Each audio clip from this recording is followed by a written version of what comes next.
Bonjour chers abonnés de Prince TV. Alors avant de commencer ce journal aujourd'hui, je tiens à vous annoncer et à vous rappeler que nous continuons les campagnes publicitaires sur notre chaîne. Que vous soyez artiste, chanteur, commerçant, beatmaker, quel que soit votre secteur d'activité, songez à nous contacter. Si vous avez besoin de promotion à notre adresse email qui va s'afficher maintenant, n'hésitez pas à profiter de notre très large audience et diversifiée, variée qu'elle est, pour vous faire connaître, pour vous faire valoir. Donc on vous attend en inbox et on continue. Prince TV. On commence ce journal directement en Afrique du Sud, d'où nous vient une vidéo qui secoue présentement la toile ivoirienne, la toile africaine, mondiale en général. Un pasteur qui aurait ressuscité un membre de son église. Alors soyons clairs, beaucoup ont été lucides pour comprendre que c'était du faux.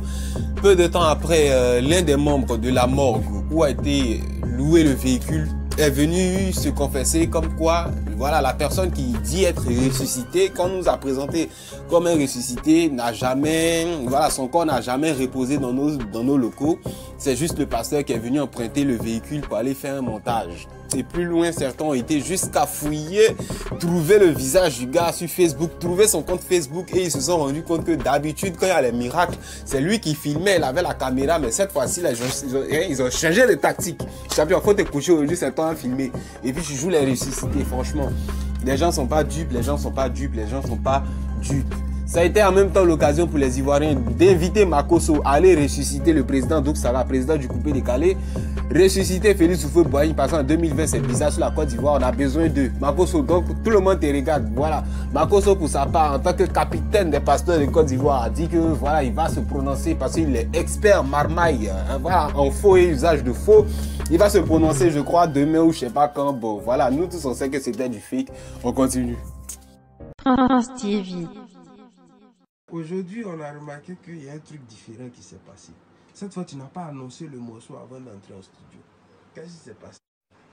Vous changez de tactique, vous faites mal à l'ennemi. Ouais, ils seront surpris. Comme vous avez pu le constater, sans que je ne dise le moindre mot dans la petite vidéo qui vient de passer, Debordo Likoufa a préparé un tube avec Baby Philippe tout récemment. Voilà, je mets l'information au passé composé parce que voilà, on sait que présentement il est en pleine tournée européenne, il ne peut pas être à Abidjan, donc la vidéo ne date pas de maintenant. Et au vu de toutes les frustrations qu'il a encaissées depuis décembre, je me dis que ce tube là, parce que voilà, c'est pas n'importe quoi. Vous ceux qui connaissent le coupé décalé, vous savez que la plupart des gros hits de Debordo Likoufa ont été faits dans les studios de Baby Philippe. Et cette fois-ci, avec toute la rage, toute la frustration qu'il a encaissée, je me dis que ce sera du lourd. Il a changé de technique de communication, comme il le dit. Il n'annonce pas le son à l'avance. Il va finir. Peut-être qu'il n'a même pas encore fini. Après sa tournée européenne, il viendra tout boucler. Sans compter qu'il y a le clip de Agaza Gaza qui doit sortir. Il avait promis à partir de 1 million de vues. On attend de voir ce que ça va donner. Ce que Debordo cache. Musicalement parlant, ça va exploser. On continue. Prince TV. On poursuit ce journal avec Tiesco le Sultan qui, dans le cadre de son soi-disant combat MMA avec DJ Arafat, au mois d'avril 2019, serait déjà en train de se former à Lyon avec un boxeur professionnel. Il s'entraîne 4 heures par jour. Pendant qu'Arafat aussi, de son côté à Abidjan, le voit en train de sauter, de soulever les questions. Bon, on attend de voir le soi-disant combat. J'insiste dessus. Soi-disant combat prévu pour avril. Nous, on attend de voir. Voilà. On continue. Prince TV. On poursuit ce journal maintenant avec l'ex-international ivoirien Emmanuel Eboué qui, selon de nouvelles sources, apprend-on, nous aurait menti sur les détails de sa ruine financière. Voilà, ça fait maintenant 1 an qu'Eboué a annoncé de par les médias qu'il est ruiné, que sa femme lui a tout arraché après un divorce. Il avait même accusé Kolo Touré de ne pas l'avoir soutenu, ce qui a quelque peu sali l'image de Kolo Touré dans la mentalité des Ivoiriens. Mais il faut le reconnaître, à cette époque et jusqu'à maintenant, on n'avait qu'une seule version, celle d'Emmanuel Eboué. On n'avait pas la version de Kolo, on n'avait pas la version de la femme, l'ex-femme d'Eboué. Mais bon, on constatait tristement sa situation. Et tout récemment, une nouvelle version de l'un des proches, sinon des proches d'Emmanuel Eboué, vient contredire quelque peu ce qu'Eboué nous a confié jusque-là, parce qu'on ne va pas se contenter d'une seule version. Il faut que voilà, les parties parlent. Et selon les proches qui ont parlé, Eboué Emmanuel en fait vivait une autre relation à Galatasaray quand il était transféré. Donc de 2011 à 2014, Eboué vivait avec une autre femme à Galatasaray pendant que sa femme belge était restée en Angleterre avec les enfants. Et voilà, en clair, c'est une infidélité de 4 ans. Voilà, soyons clairs, une infidélité de 4 ans. Et c'est tout ça qui n'a pas joué en sa faveur quand ils sont arrivés au tribunal et qui a fait qu'il a tout perdu. C'est pas que la femme, dès le départ, avait des intentions lugubres, macabres, ténébreuses contre sa personne, mais c'est lui-même qui s'est condamné en voilà, vivant dans une longue infidélité. Maintenant, concernant Kolo Touré, Eboué a dit dans ses interviews qu'il a été surpris de voir que Kolo ne l'a pas soutenu. Dans ces moments de difficulté, apparemment c'est faux, parce qu'on a appris que Kolo le soutenait. Déjà, même avant que la situation n'arrive, il avait longtemps prévenu contre ce faux pasteur qui était en train de lui soutirer son argent, mais jamais, alors là, jamais Eboué n'a voulu écouter Kolo. Il se croyait dans la révélation et voilà, maintenant que c'est gâté, bah c'est gâté. Faut pas accuser Kolo Touré, faut pas accuser la femme. En somme, tout ça est arrivé à cause d'une infidélité. Bon, il est en train de se relever, il est en train de vivre une nouvelle vie, mais bon, souvent c'est important de dire la vérité aux gens. On continue. Prince TV. On poursuit maintenant avec une information relative à l'Aérogang, au staff des danseurs de DJ Arafat. Voilà, comme on a pu le constater depuis une longue période maintenant, la beauté ne fait plus partie du staff. Rita Diesel aussi ne fait plus partie du staff. Voilà. Beaucoup ont spéculé comme quoi Rita Diesel était enceinte, comme quoi ils ont été chassés, mais tout récemment nous venons de recevoir des propos directement des deux concernés. C'est pas des on dit, c'est pas lui là dit, non, des propos directement des deux concernés. En somme, ils ont décidé de voler de leurs propres ailes. Voilà, Rita Diesel, elle a envie de devenir chanteuse aussi. Elle sortira bientôt un nouveau single. D'après elle, enfin, ce sont ses intentions.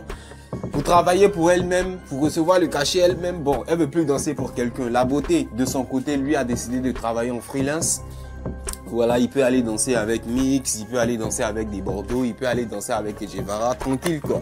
Mais ils sont plus accrochés à Arafat, voilà, on les a pas chassés, d'après eux, on les a pas chassés, ils ont décidé de voler de leurs propres ailes, de gagner de l'argent par eux-mêmes sans passer par un boss. Bon, on attend de voir ce que ça va donner.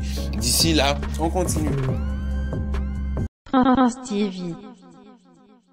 On continue maintenant avec DJ Kérosène. Bon, il a enlevé DJ sur son nom, hein, Kérosène tout court, qui vient de recevoir encore une nouvelle distinction en Italie cette fois-ci, par une structure événementielle du nom de Kili Kili, voilà, qui lui a décerné un petit trophée quelque part là-bas, en guise de meilleure chanson de 2018, meilleure chanson coupée décalée, pour son titre Victoire. Voilà, ça fait plaisir. Il ne fait que rafler les trophées, que ce soit sur YouTube, que ce soit dans la vraie vie. Même si son nouveau featuring Nanko avec Mister Léo n'a pas encore commencé à bien prendre, ne se vend pas bien, j'ai envie de dire, n'enflamme pas trop la toile. Bon, Victoire commence et sinon continue à faire du beau boulot, à attirer des récompenses, à attirer les mérites vers Kérosène, c'est à saluer, pourquoi pas. On continue. Prince TV.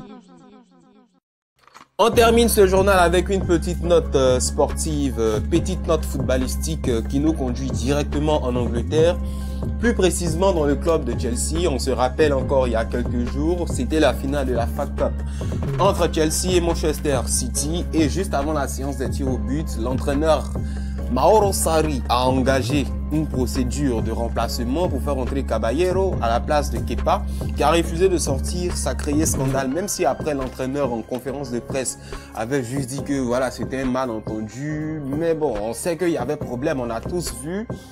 Et nous venons d'apprendre il y a quelques minutes que Kepa, le gardien de but qui a refusé de sortir, sera sanctionné, sinon est déjà sanctionné à payer 220 000 € à Chelsea. Alors 220 000 €, il faut le signaler, c'est le salaire d'une seule semaine du gardien de but. Bon, en gros, il ne percevra pas son salaire comme en guise de sanction et l'argent sera reversé à une fondation, à la fondation de Chelsea. Voilà, Chelsea aussi, franchement, ça, enfin, à un niveau professionnel, on n'a pas envie de voir ce genre de truc sur le terrain. Je sais pas qu'est-ce qui est passé dans la tête de Kepa pour refuser à son entraîneur de sortir, mais bon, voilà, on espère que tout rentrera dans l'ordre pour cette équipe qui est en train de se perdre en ce moment. Merci pour ceux qui sont restés jusqu'à la fin. C'est tout pour cette édition. À bientôt, pourquoi pas, pour une nouvelle édition sur notre chaîne. Au revoir. Prince TV. Prince TV.